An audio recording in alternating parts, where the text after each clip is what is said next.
Manchester City have dropped points at home to Nottingham Forest, whilst Arsenal have gone to the Amex and picked up 3 points, putting Arsenal currently 7 points clear at the top of the Premier League table. Now, in this video, we're going to break down both games and talk about what this means for the title race going forward and also a few key points from each game. So, firstly, we'll talk about this from a Manchester City perspective and talk about the Manchester City game. Now, I really did expect us to go and beat Forest at home. This is 100% 2 points drops. There's no way of spinning this into, oh, this is a good point. Oh, we can take a point here and move on. This is 2 points dropped for absolute sure. Even though this Forest team are in the midst of a relegation battle and fighting to stay up, 100% this is 2 points dropped. Now, I thought City did actually play very well throughout the game and were controlling the game for most of it. Only real threat from Forest was on the counter, but we failed to get that 2 goal cushion that we so desired in order to sort of kill the game. We never killed Forest off. We never put them to bed or anything like that. And in the end, 2 Forest goals from bits of individual brilliance from Gibbs White and from Elliot Anderson have earned them a good point. And I mean, we've dropped two. And I think the difference is they just took their chances when they had them. They didn't have many, but they took their chances. So it is disappointing, although this is definitely not the end for Man City. I think Arsenal are still going to drop more points throughout the season, as may City too. And it may all come down to that game against Arsenal at the Etihad, but we'll have to wait and see. Semenyo did score again. He opened the scoring with a good goal on his left foot. He's showing great striker's instinct at the moment. And despite not winning us the game, has continued to be a really strong asset to this Manchester City attack. It just makes you wonder where we would be without him and also Mark Gahey, who we've brushed on a lot on this channel. Ryan Cherky getting another brilliant assist. He is also performing very, very well at the moment. No sort of qualms with him at all.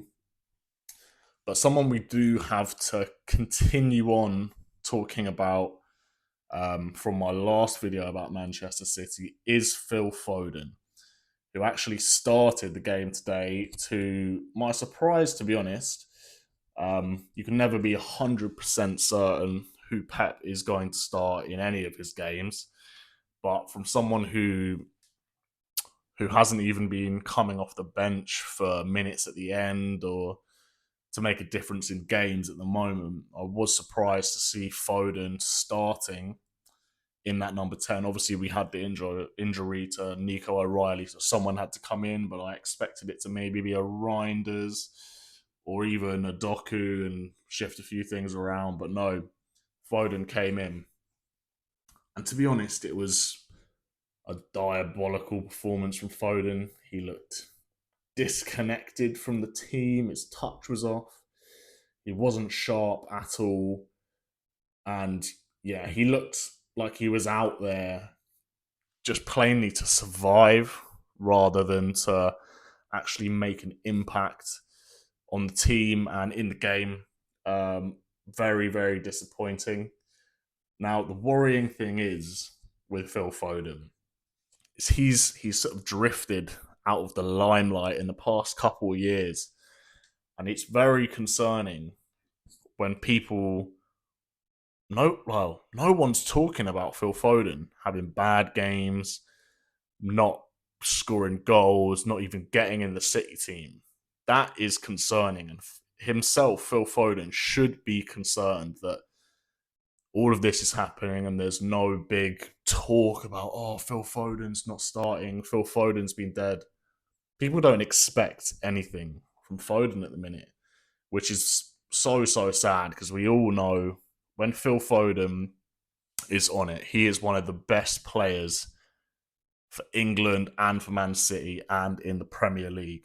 He dragged Man City to the 23-24 Premier League title with no De Bruyne that year. Him and Rodri absolutely dragged us to the title, and he won PFA Player of the Year. That is the level of player and potential that we have here.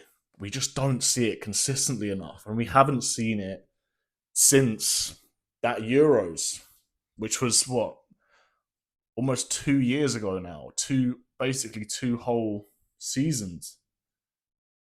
So it is very, very concerning. And we're gonna need him as well in this run in. We need a player of his quality like that to be standing up in a game like this and scoring a winning goal or creating something big in a big moment. But again, very, very quiet, and it is very concerning for him and his future at the club. He's someone that you'd never want to see go, since he's come through the academy and been influential in, what is it, 5, 6 Premier Leagues, all under Pep. So we do need to see some big, big changes from him. Now we go on to talk about Arsenal and their 1-0 win against Brighton. Now, I had both games on at once and was mainly watching the City game, so it's not going to be as in-depth as the City section, but we have to talk about the Bukayo Saka goal, which was a shot on target at best from him. It may take a slight deflection off one of the defenders, but it goes through Verbruggen's legs. I mean, what is he doing there? That is an absolute howler and a stinker.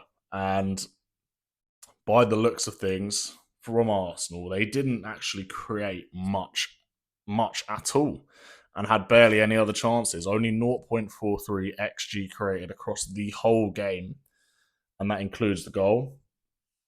But what you can say about Arsenal is, yeah, they got the win, and they'll be happy with that. They're on the way back to London from Brighton now, buzzing with their 3 points, and they are the team who's 7 points clear. So, from that point of view, does it matter how you win your games or that you win your games?